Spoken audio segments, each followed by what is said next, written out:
Everybody's good? Okay, so it's over to the first panel and Madame Aline, and thanks for letting us play with you today. Oh, I'm sorry, just one more thing. Giselle over there, who's Giselle, there you go. She is handing out cards that are going to help us organize you for the afternoon. You're going to get a card that's something like this, a letter and a number. So there will be 26 teams based on 26 letters of the alphabet, comprised of predominantly, I think, six people more or less.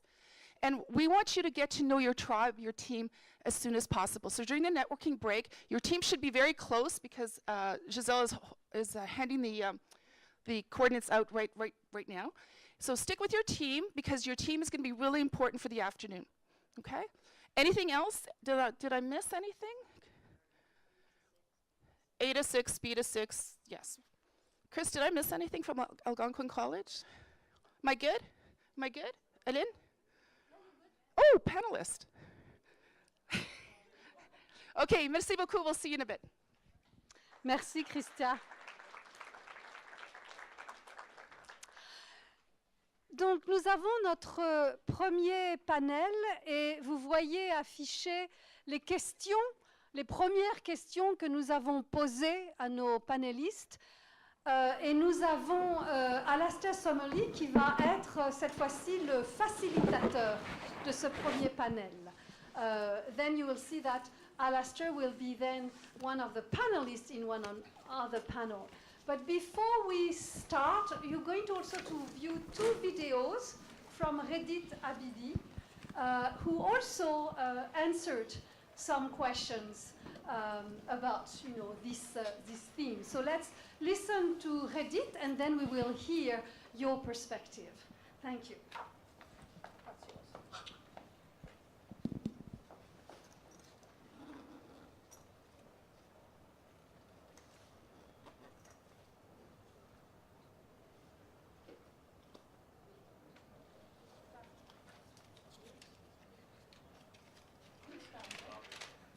Policy and practice.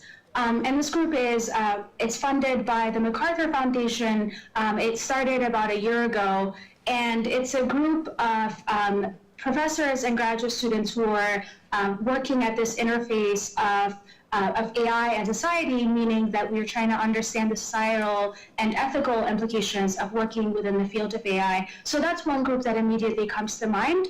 Another group is the Mechanism Design for Social Good group, which is a group that I co-founded with Kira Goldner in September of 2016. And this group, Mechanism Design for Social Good, or we call it MD4SG, is a group, it's a multi-institutional, interdisciplinary group that is using algorithmic and mechanism design and more broadly AI techniques to improve access to opportunity. So we've had workshops that we've organized at the Economics and Computation Conference. We meet fairly regularly. We're all working on research problems inspired by either meetings that we've had or connections that we've had through the group and so on. And so that's another group that comes to mind.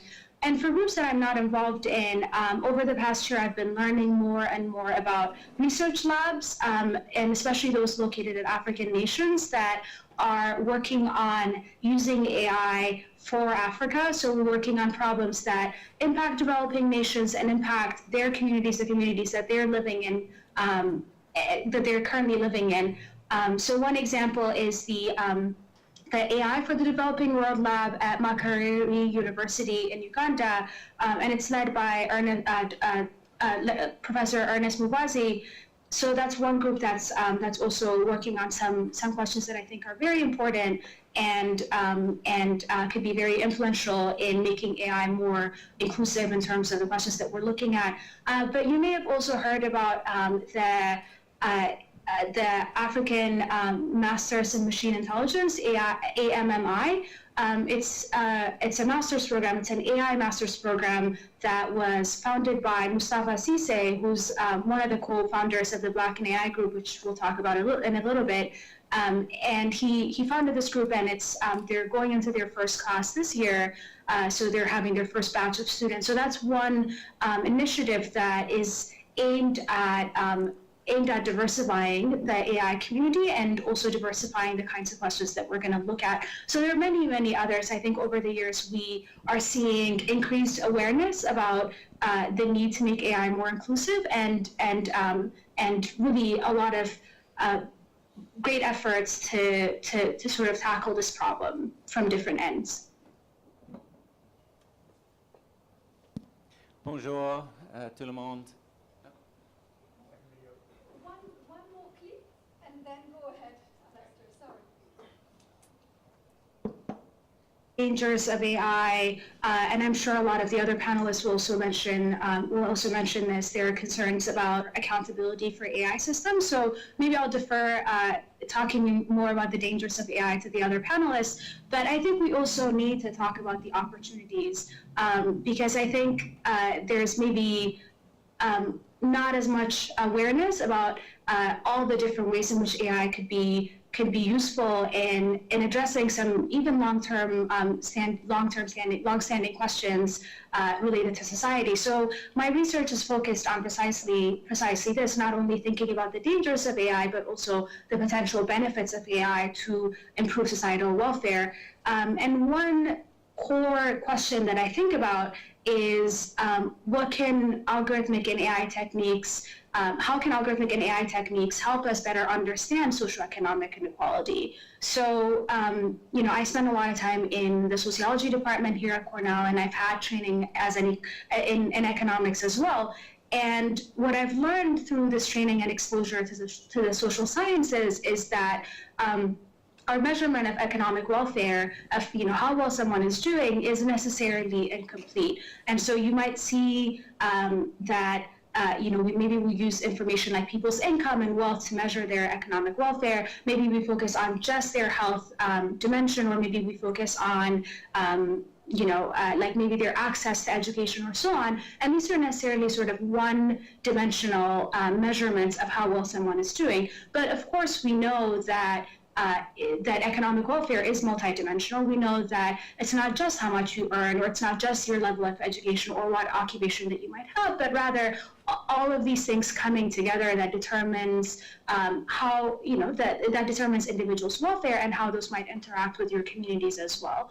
And I think this presents a very unique opportunity for AI researchers to step in and see how our techniques can be leveraged to further deepen our understanding of socioeconomic inequality. And I think once you have that, you could then use that to improve on already existing interventions for mitigating inequality. So earlier I had mentioned allocation of resources being one example, right?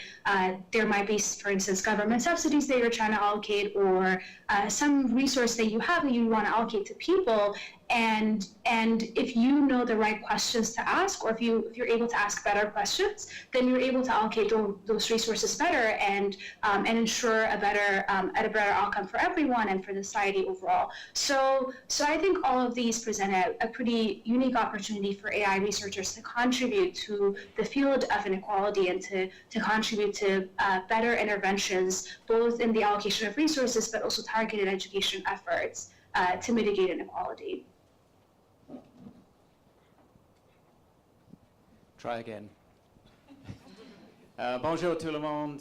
Good morning, Che.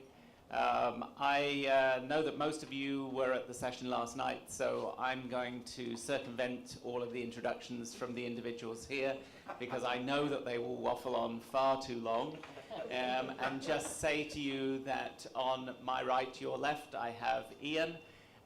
Ian is particularly interested in the whole concept of ethics with regard to, and law with regard to the opportunities for AI. Next to me is James, or Jim, I think you are happy, James, who is a documentary filmmaker who has recently turned to look at some of the potential, both positive and negative sides of AI. And last, but by no means least, the man who declared himself yesterday as probably the largest cynic in the group about AI, having been through 7 rounds of this is the most amazing thing that will ever happen to education, and it still hasn't happened. We have Chris, who comes from Harvard. So I'm going to ask just one question to the three here, because most importantly, I want to get you engaged and have you asking questions. And so, again, can I underscore, I would like the answers to be brief so that we get time for people to ask questions. But I listened to Radit and talking about all of the amazing things that one could do with AI, but when we are spending trillions of dollars on weaponizing the world, and the money that is being spent on those dollars, on those weapons, would actually put all of the world's children into primary education many times over, why is AI such an important issue for us to be dealing with in the education field?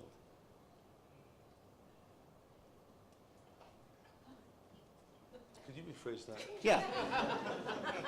So I want to challenge you. We listened to Radit talking about all of the cool things you could do with AI, how we could explore the issues of social dynamic, of social challenge, of effectively the rich and the poor, the have and have-nots, etc. And that might influence policy. But when we have such enormous disparity in the way that we allocate resources, spending trillions of dollars on weaponizing the world, when we know that one of the most significant things we could do is to educate people in primary education, where would AI fit in that kind of dynamic? Where would AI have a role in that, being able to change that, rather than in the sort of theory of the importance of AI? Well, I'll take a shot at that.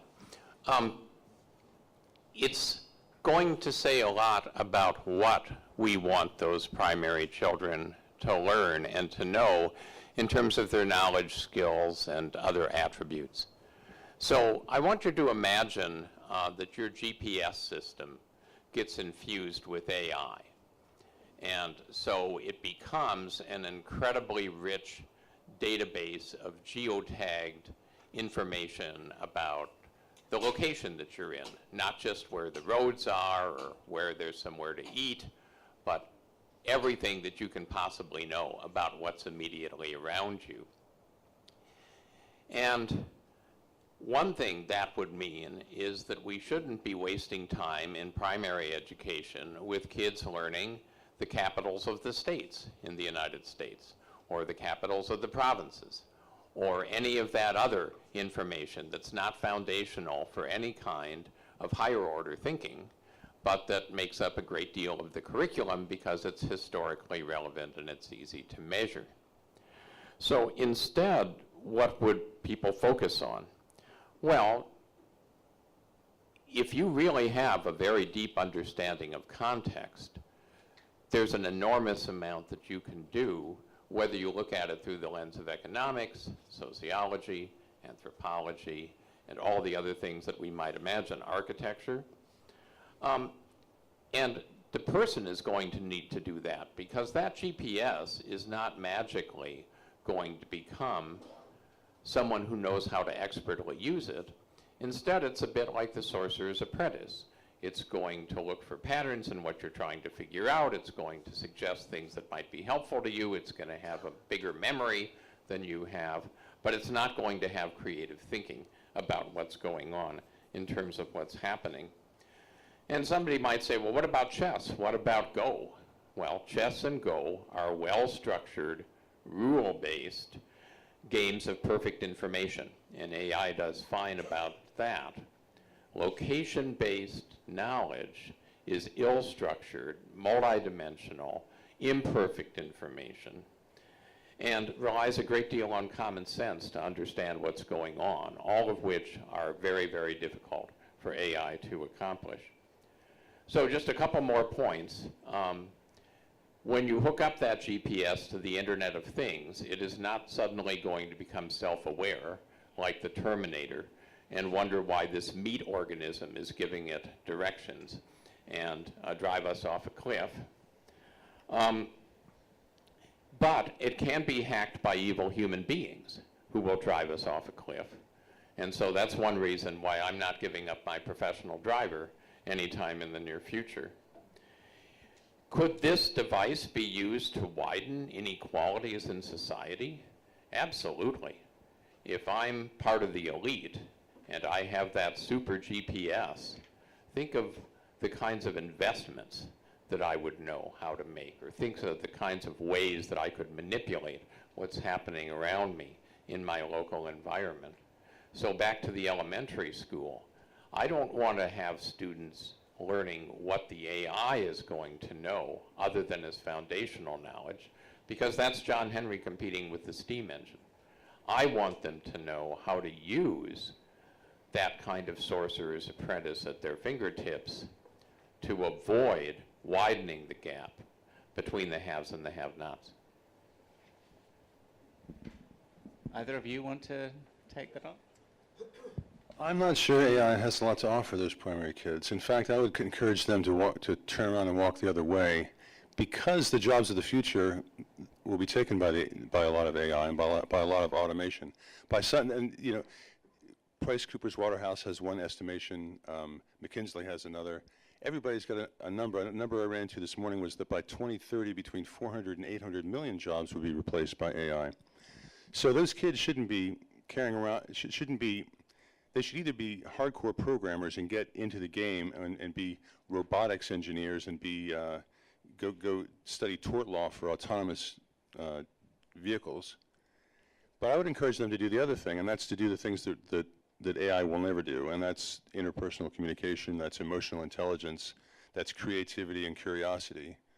These are jobs and skills that AIs maybe will replace someday, but not in anybody's foreseeable future right now that I talk to. So, and the sort of one-on-one Socratic method is going to be a whole lot better in, I would say, every case than being taught anything by a computer. MOOCs, massive open online, what's that last word? They have like a 10%, 10% of the people get through it. The average number of people enrolled is 50,000. So these are solutions for the 10% that get all the way through it, but they're not really big solutions, especially not for primary school kids. I love the question that you're asking precisely because it's exactly not the question we were asked to address on this panel. Very disruptive and very much fun. I think there's ways to tie them together, though. But I want to sort of pick up on at least one of the remarks that I think Chris ended with, which is this idea that we should be teaching young people how to use these technologies.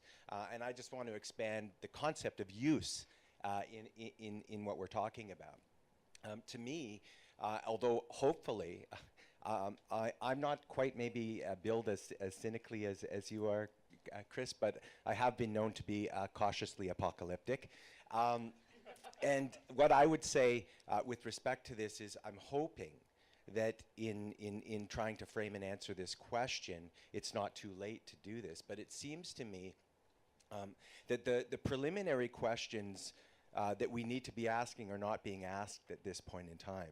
So the preliminary questions are, under what circumstances and for what context should we and can we permissibly delegate human decision-making and tasks which were once exclusively in the human domain to machines? Primarily an ethical set of questions with some policy issues attached. I think one of the things that we have to do alongside of getting young people to learn how to use AI applications is to understand the ethical issues, and precisely to understand them in a way that I understand James and his work to be doing, which is to say we have to transcend the paradigm of terminators and these kinds of things in important ways, because those aren't the issues that are before us. What is before us, and what is so much more important than thinking only about apocalyptic visions, and I was joking when I said that before, is that there are a number of mundane questions right now about how equality-seeking groups, about how vulnerable populations, about how people in their ordinary lives will ultimately be affected by the decisions that are being made through the proxies of those who program AIs. And understanding those delegated decisions, to me, is a key consideration that we can't start too young at. So I think that when young people are learning about Socrates and learning about all of these kinds of humanistic endeavors, when they're thinking about the allegory of the cave, they have to think about the shadow puppets in the context of AI being the one sort of showing this kind of shadow humanism and what people need to do to actually orient AI so that it's humanistic in its nature. Thank you. I'm going to actually throw it open to people in the audience, because when I asked the question, it was really interesting to watch some of you be totally bemused by what I was saying, and some of you nodding. And I'd like to try and get you to push these people with some questions or comments about the role of AI as they've enunciated it, or as you think it ought to be enunciated.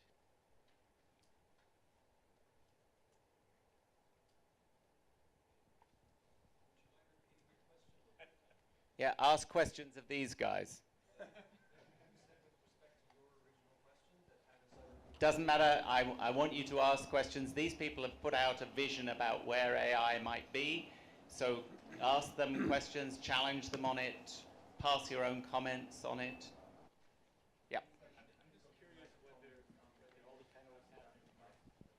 whether all the panelists have the same conception of AI. I mean, what is AI for you? So in case you didn't get that, the question was, do the three panelists have the same conception, the same understanding of AI? What does it mean to you? So briefly, please. Chris, do you want to start? Well, AI has different meanings to different people, but fundamentally it's about the fact that machines have different strengths than people do. Machines have much larger short-term memories than people do. Machines can be completely logical in a way that people seldom are. Machines are tireless and are not bored by repetitive activities. And you can come up with a long list of similar things. You can also list a whole bunch of things that people are better at than machines, some of which seem odd. For example, people can believe two opposite things at the same time. That turns out to be very important in terms of true intelligence in a world that is irrational. So AI is attempting to take whatever machines can do that people can't and take advantage of that. I think about it a little bit differently. I think it ultimately comes down to our notions of what intelligence are. And what we're trying to do is give our kind of intelligence to machines kind of in a piecemeal way in these very narrow domains. A definition of intelligence that I use is the ability to solve problems in a variety of novel environments and to learn. And if you give that to machines, then what we're doing is something really pretty profound, and that's we're trying to mirror our cognition in machines. And so in a lot of ways, to me, AI is the deepest look we've ever had at what it is we do and what we are, because it involves neuroscience, it involves logic and language acquisition and identifying objects and all the things we do with our brains. And I think that gives it tremendous power. And this is, I think, why neural networks are in some ways so rewarding right now, is because they capture a bit of what we do so well, and they're really excelling at it. That said, I have a great deal of skepticism about the corporations especially who are developing these tools. Can I push you, James, because is that also the potential for coding into that way of the machine's thinking, if I can use that in inverted commas? Issues of racialization, of gender, conformity to perceived norms, to all kinds of things that actually, for me, are the dark side of the potential. Yeah, and absolutely. We've got right now databases that are biased against gender and race. These databases generate algorithms that are used to get mortgages, to get into schools, to get jobs. So we're creating a mirror image of ourselves in some way, and our biases definitely go along with it. And that's you know, Amazon just backed off a project that they determined to be terrifically gender biased. So there's a little bit of kind of self-awareness in corporations about that. So I understood the question to be a bit rhetorical in the sense that the short answer is yes. We all have different conceptions of what AI is. One of the things I'd like to point out in addressing that is that we often have this tendency to attribute to AI a kind of social valence. We treat it almost as an entity unto itself, that it's a unique ontological category. As I said last night, it's not a full-fledged person, but it's not just a toaster either, right? People have talked about different kinds of AI. They've talked about narrow artificial intelligence. They've talked about artificial general intelligence. They've talked about artificial superintelligence. In my estimation, for the short time I'll have to make my reply to this, rather than focusing on the different definitions of what AI is or might be, I'd like to bring to your attention a fun term that's sort of gone viral on the internet, which is this notion of photonomy by a US documentary producer. And what she says when she describes AI is she tries to remind us that AI isn't some thing that's out there. It's a system, and it's a system, the undergirders of which are people. And the notion of photonomy, as she describes it, is this idea that there's all these human beings underlying the AI system that do a lot of labor, often a lot of invisible labor, to make the machines appear smarter than they are. And whether we won't need to take it as a smarter than they are or smarter than us, the point is that AI is deeply connected to us because we're the ones who generate the AI, at least for now. And I think that's an important set of reflections to keep in mind in thinking about the definitions of AI. I'm looking right. Yeah, can you grab a microphone, please? Thank you.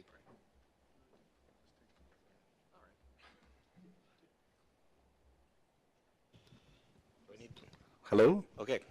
So I wanted to follow up on something that James mentioned just now and then also last night about the need to, like, AI is so complex, there's such a potential for people with power to abuse it.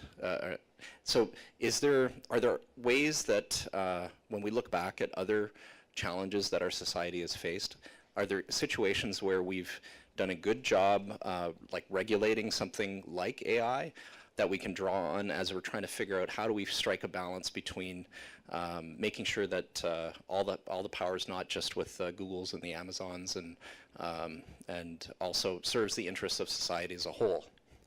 Great question. I think first I want to start just very briefly with an example of when it didn't work out, and I use this a lot in talks, and that's nuclear fission. In the 20s and 30s, we thought of 1920s and 30s, we thought of fission as a way to split the atom and get free energy, and then this period of utopia would follow, but instead we incinerated 2 cities full of people, and then we had a gun in our own heads for 50 years and up till now with the nuclear arms race. There was no maintenance plan for that technology. There's no maintenance plan right now for AI. A good example of when we have succeeded is with recombinant DNA. I think it was 1973 in California, a bunch of people stopped research and they went to the Asilomar Conference Center. And if you look up the Asilomar, I hope I'm pronouncing that right, but the Asilomar rules were about DNA, and there are simple things like don't track the DNA out on your shoes from the labs and don't pollute the environment. And those rules have been upgraded and modified down the years, and they've really provided good guidelines. A couple of years ago, a group in the United States called the Future of Life Institute recreated some Asilomar rules for AI, and they're worth looking up. They're called the Future of Life Institute, and they got a bunch of people together at Asilomar and did it again. So I think, yes, we have succeeded with dangerous technologies. We've actually relinquished some dangerous technologies and pushed them away. I don't think there's any possibility that's going to happen with AI. Can I jump in there too?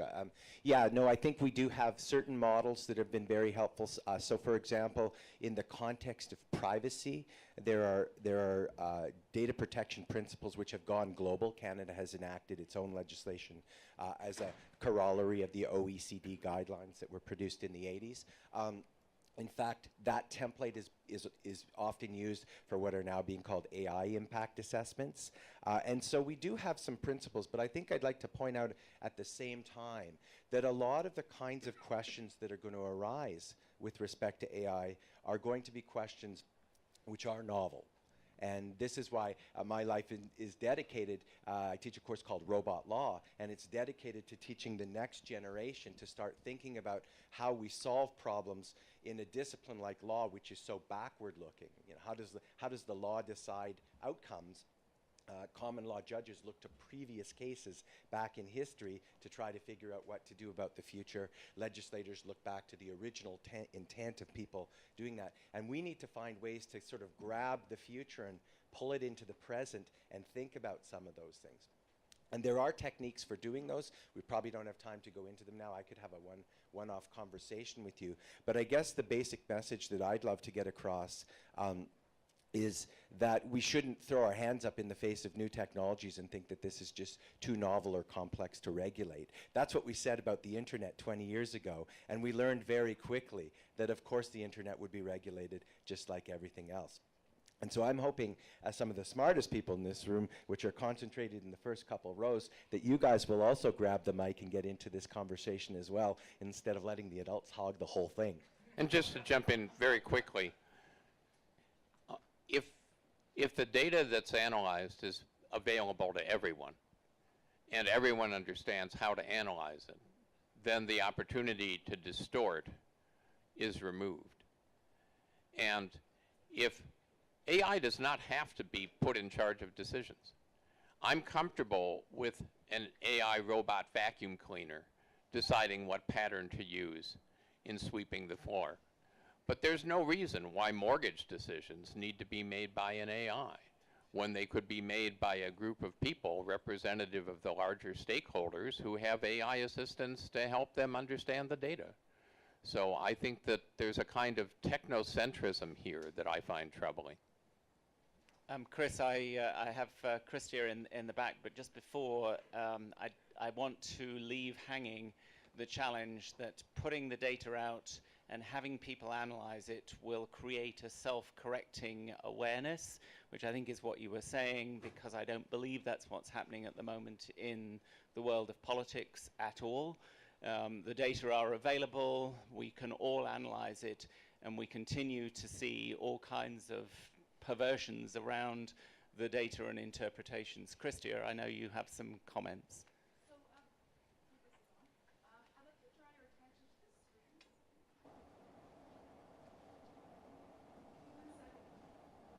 I'd like to draw your attention to the screen. Can you hear me? Oh, perfect. Okay. So for those of you who have been following the narrative on the side, there's a number of questions and comments that are occurring. And one of them I wanted to put to the panel, because I think thematically it's fairly strong in the commentary. And that's the idea of using AI for social good, like using AI for good and not evil. And how does that play out, not just in education, but sort of in society writ large? And I think that whole notion of, you know, what could the consequences be? For example, if, and this is my question, if a country used a certain type of AI for nationalistic purposes that were counter to another country's desire of how to use AI. So how does that play out down the road? I can give a really good example of a technology that's being used both ways. I know a woman who has a company where the AI analyzes micro-expressions, like the tiny things we do with our faces. And if you put in enough micro-expressions from enough people, you'll be able to read someone's mood. Now she can use that, you know, she could use that for surveillance. This would be an excellent tool for if you wanted to know more about your candidate for a job, or if you wanted to analyze people's faces as they move through an airport. You could really judge their moods and maybe what their intentions are. However, she's using it to look to create a database of micro-expressions that lead to suicide. And so she's using it for social good.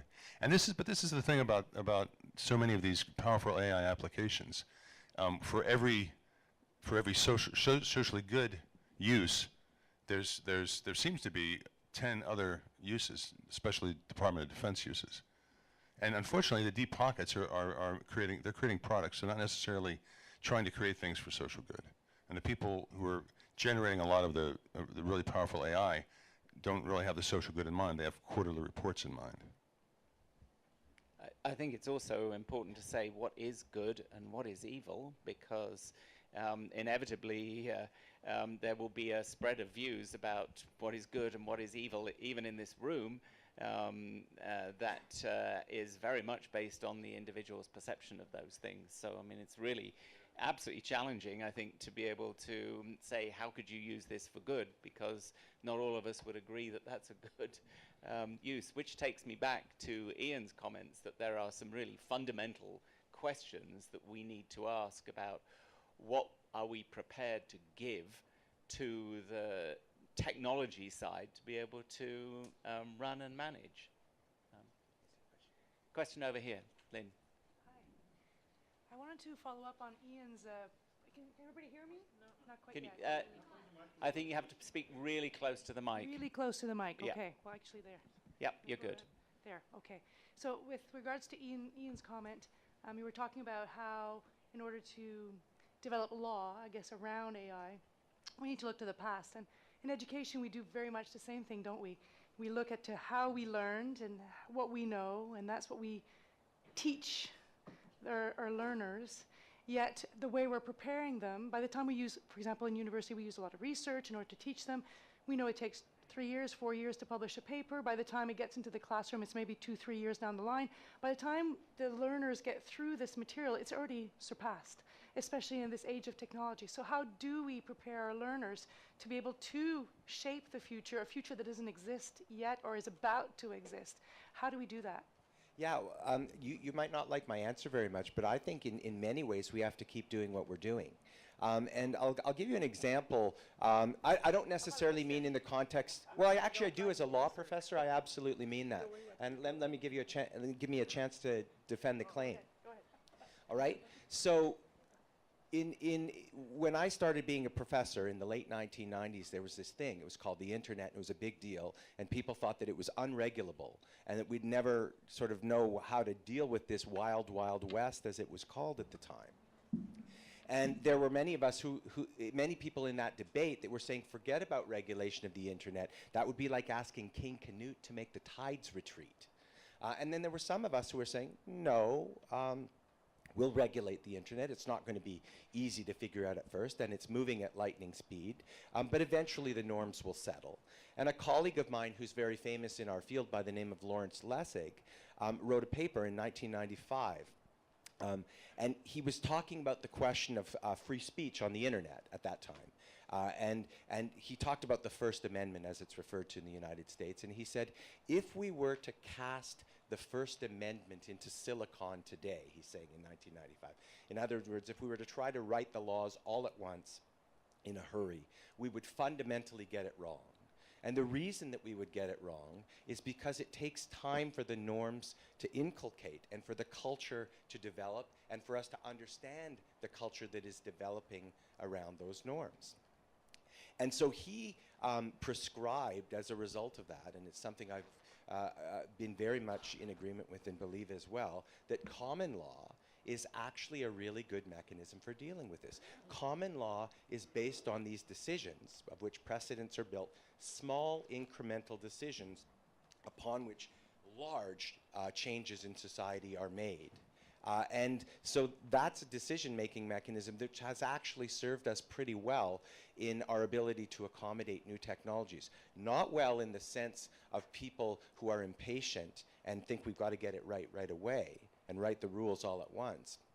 But it has served us well in terms of being able to incubate the ideas and let them grow. So that's not to say that all education needs to be the same. I just told you 5 minutes ago that I've been teaching this course called Robot Law, which is quite out of step with what my colleagues are trying to do in more traditional legal frameworks.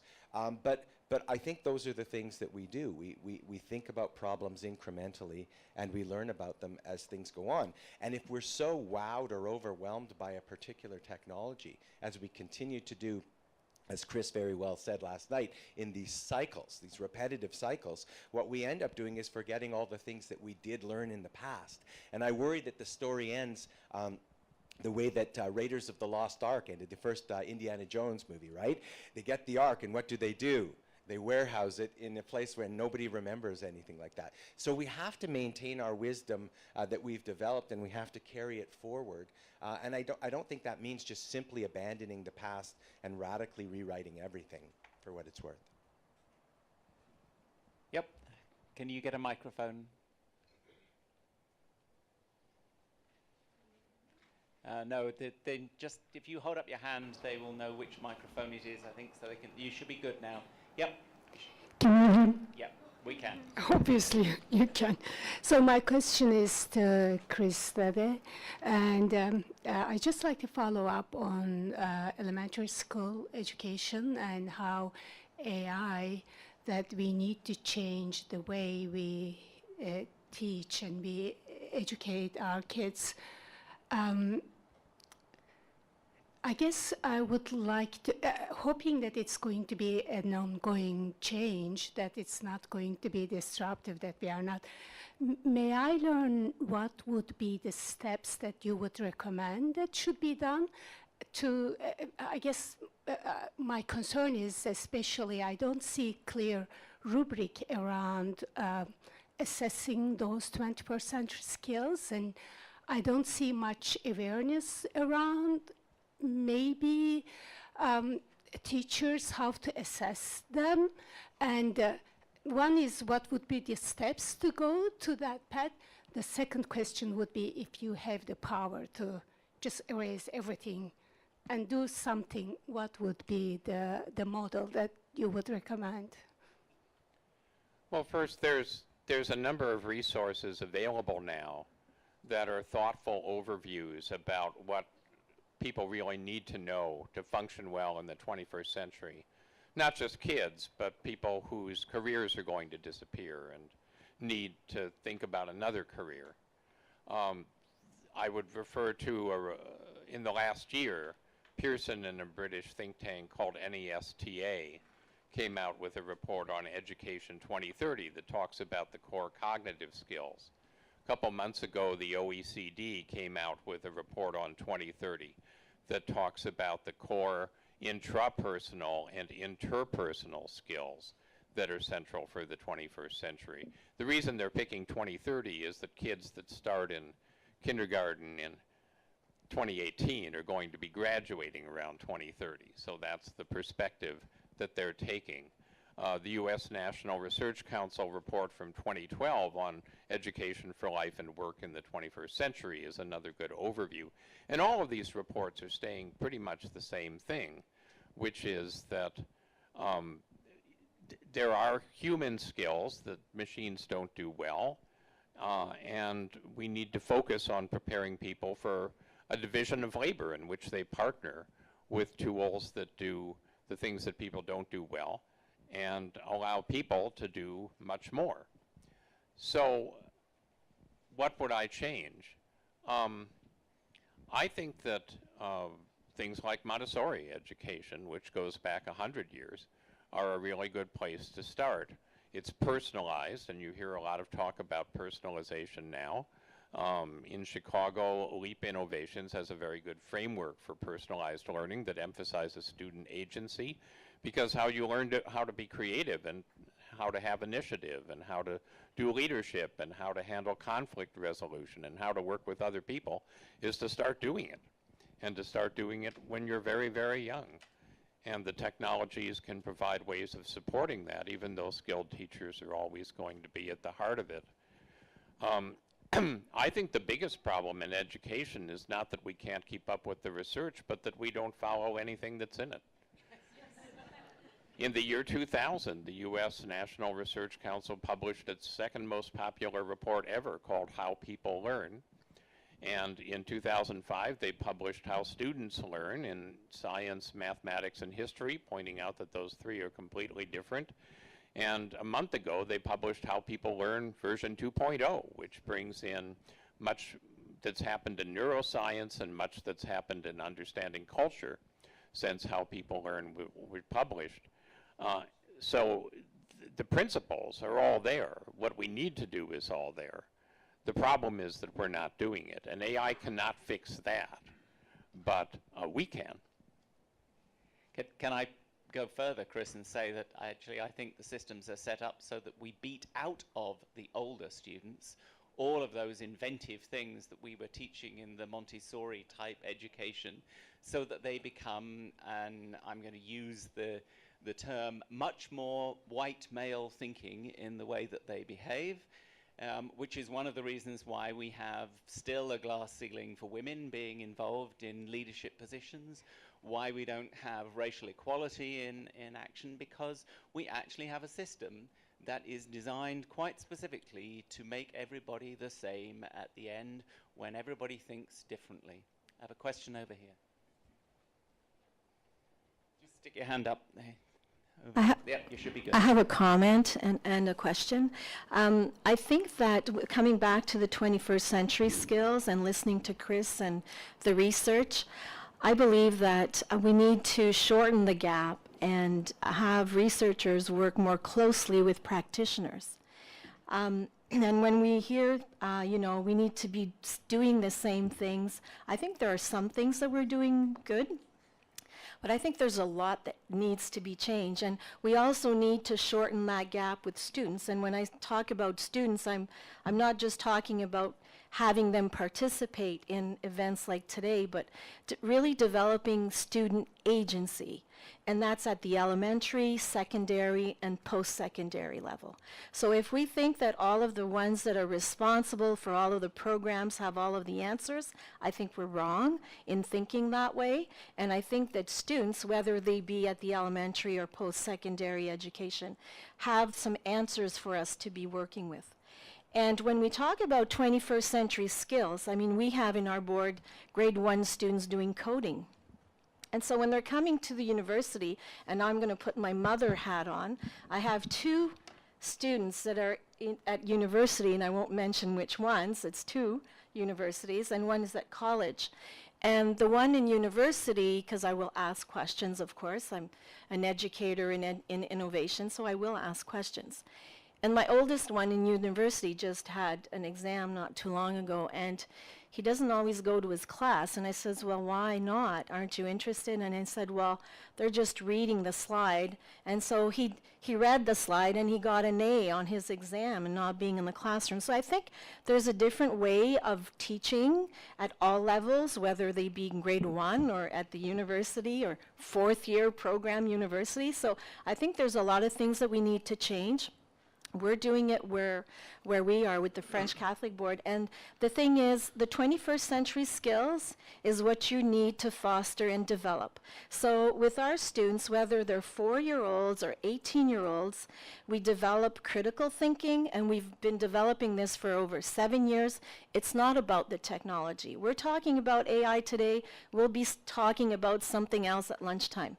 So I think that we really need to ponder about the skills that we need to develop in students, no matter what age they are, and no matter if they're not students, because even at our level, when we're working in our fields, we're still learners, and we're 21st century learners, and we really need to get up to date with that. And I think that we have a moral imperative to foster that student agency and to make sure that we shorten those gaps with respect to how we're getting the students to teach. We need to get the private sector in on the game as well. Thank you. You actually stimulated the student body to at least one person say they'd like to speak. So go ahead. Just hold your hand up so we can make sure the mic works. Yes, it does. You'll have to speak fairly close to it. A comment I have is that we do have the resources, but does every school have the resources? I have people from, for instance, St. Matt's, and she tells me that our school is more resourceful because she used to be at our school, Immaculata, and she used to have, we have a lot of funding in our school, but when she moved schools to Orleans and St. Matt's, she didn't have the resources that we have. So how are we saying that students have resources to the other schools they don't have, right? We have programs in drama, creativity that AI can't give us, but students are not getting the creativity that they can perform in creative arts You know, there's programs that students, yes, technology is great, I agree, but I mean that there are departments that AI can't teach. They can't teach emotion, they can't teach acting, they can't teach the arts of like painting and stuff. Of course they can paint, but is there the emotion in it? Another thing is I want to state is that last year in grade 11, I've written a research paper on how technology affects the child on the brain. And essentially, I believe technology is great, but I believe that the certain ages, like from birth to like, I believe 11 is a great age where we shouldn't give children technology, because at those ages, they can develop an addiction to technology that easily. Yes, technology is great to influence them, to help them gain the skills. I know we're a society, an industrialized society, where we want children to gain skills right away so that they can be able to go to the workforce. But I believe that children should still be in a delicate childhood where they learn through going outside, through socialization. But kids essentially now today are stuck on their iPads, which I did myself. But now that I do research and I'm interested in anthropology and sociology, there's a lot of kids that are just focused on technology of iPads. Yes, the parents argue that they're learning through these apps, but are they essentially learning through human behavior? Are they learning from parents, or are they learning from technology themselves? Are they going to be isolated from human emotion? Are they going to be learning from these people? How are they going to be in society? How are they? So like essentially in my research paper, I argued that these children are not gaining the experiences they need to learn. They are learning from a computer that are telling them a rule book about how they should behave in society. There's another question over here. Can you pass the mic down, or? Yeah, that's you.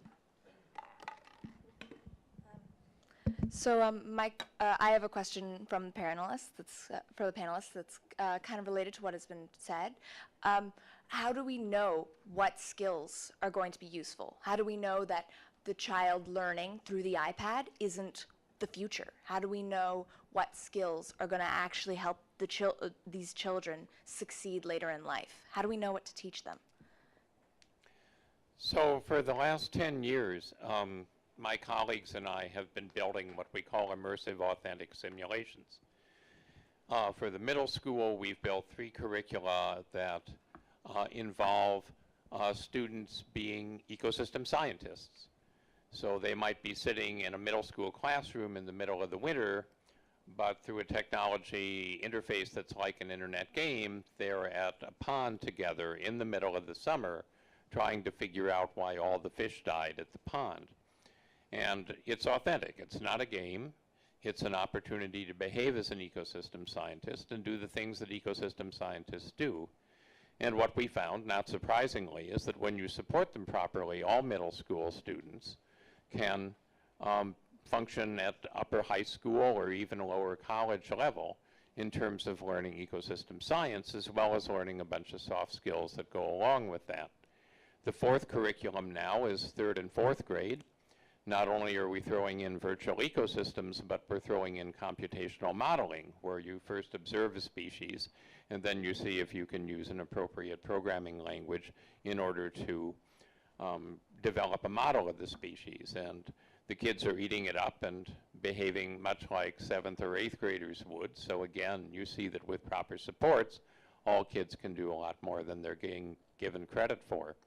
So let's take the things in adult life that we know are important. For example, we know that we're in a lot of trouble in terms of our ecosystems, and that we really need people who can function as ecosystem scientists to help us preserve and reverse some of the very unfortunate things that are happening. And let's use things like immersive authentic simulations to bring those into schools, because that's not going to change regardless of what advances in technology we see in the next generation. I have a question at the back. You've been waiting a long time. Good morning. I have a couple of things to say. I would like to think of AI in terms of bridging the existing gaps that we have in our society. One of these gaps, when we start talking about tackling the achievement gaps, as we know, there is people who can learn quick. Some people, they might learn in different speed. how we could use the AI to bridge this gap. The second part, which is socio-economic gaps, we know that the accessibility to AI technology would be something significant. AI could be used to bridge this gap, narrow this gap, but what we have exist now, it's not every school, as one of the people asked before, have the access to such technology. So we need to think in terms of we are trying to solve some of these gaps, but we have to be careful that AI should not be used in a way or indirect way to lift some other group behind. Thank you. Thank you. I have a comment here. Can you pass the mic down? Thanks. I'll come to you next, Justin. My question was, if we focus all of our efforts into kids learning through technology, how are the kids that don't have access to technology going to learn?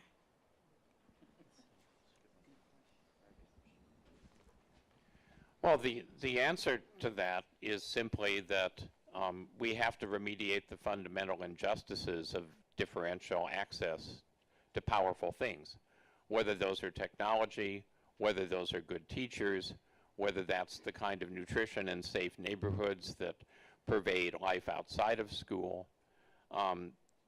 These are things that are fundamental rights that people have, and they will not be solved by making technology better and better. They will be solved by making technology more and more equally distributed. I want to jump in on that and try and provide a different kind of response to that. I think one of the things we have to sometimes think about is exactly what is underlying the technology and the decisions that led up to its adoption to use it in a particular context. So whether it's iPads in the classroom, whether it's PowerPoint in the lecture hall, there is a whole sort of political, economical analysis that underlies why those tools are being used. And so I think it maybe shortchanges the problem a little bit to simply say, oh, we just need to better distribute the technology, as though the technology is a magic pill that solves everything in that way. I totally and completely agree with you that there are access problems, and that part of the solution to those access problems is to making sure that the technologies that are being used are accessible to a wider range of people, to everybody who needs to use them. But it's also a question about whether those technologies themselves are actually always the right tool for the right job. And what I've been hearing in a lot of the past several comments is, in fact, what's happened is we have adopted as particular norms in education the idea that certain technologies are the state of the art. And we saw this with PowerPoint in the classroom. In the early 2000s, everybody who was into tech was using PowerPoint in the classroom. And there's a lot of us who don't use PowerPoint in the classroom, particularly, I think, in response to the kind of thing that your son was saying. PowerPoint is a particular medium. It tends to be used by somebody who's conveying information to other people, and it tends to make those people, unless it's used really effectively, as passive sort of recipients of knowledge in the classroom, and it doesn't engage them in ways that you said that your son was bored. So I think part of the question that, answering the question that you're asking, which is a great question, involves asking the deeper question of why is that technology there in the first place, and to what extent do we need that technology? To what extent could we be doing other things to foster the same skill set? And then to ask questions about how we promulgate all of those things in ways that provides greater access. Yeah, and I don't. I've got a couple of kids, and we've got an iPad. But that's a product, and the things on the iPad are products, and no one's really devised anything that I've seen yet for younger kids that's really very good, as it really adds any value to their education through technology. I mean, I think small classrooms with good teachers is really still the way to go. I think when I think about technology in classrooms, I think about the jobs that are going to be wiped out, and what kids should be learning in secondary school and up into university to prepare for that. I don't think there's going to be any job that involves playing games on iPads. Maybe unless you're a game designer, but then that's a pretty small niche. We can't train everybody to be game designers. So I agree with what you said. I think is education a problem that technology is a solution for? And generally, I would say no. I think this is a really good example of this immersive VR, and I've seen a lot of really cool VR and AR applications, but I haven't seen too many good ones for education. Mostly it's about games.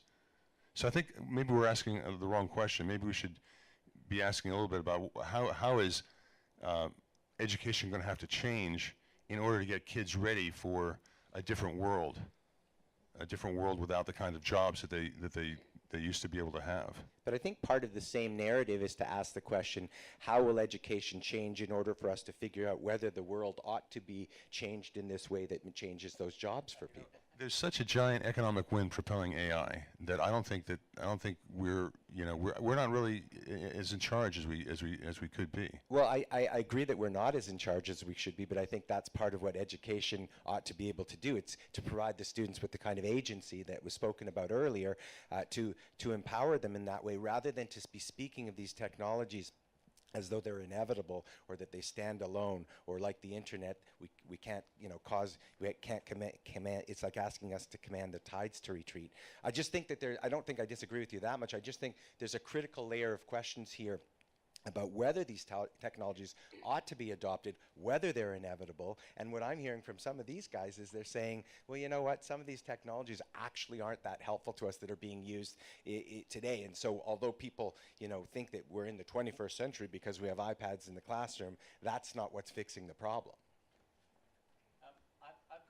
I've got a whole load of people who want to ask questions, and we're actually at the end of time because we need to be able to make sure everybody else gets space. This gives me the opportunity. I'm ignoring the people over there who are shouting out, you've got 5 minutes and all kinds of things. Be quiet, Aline.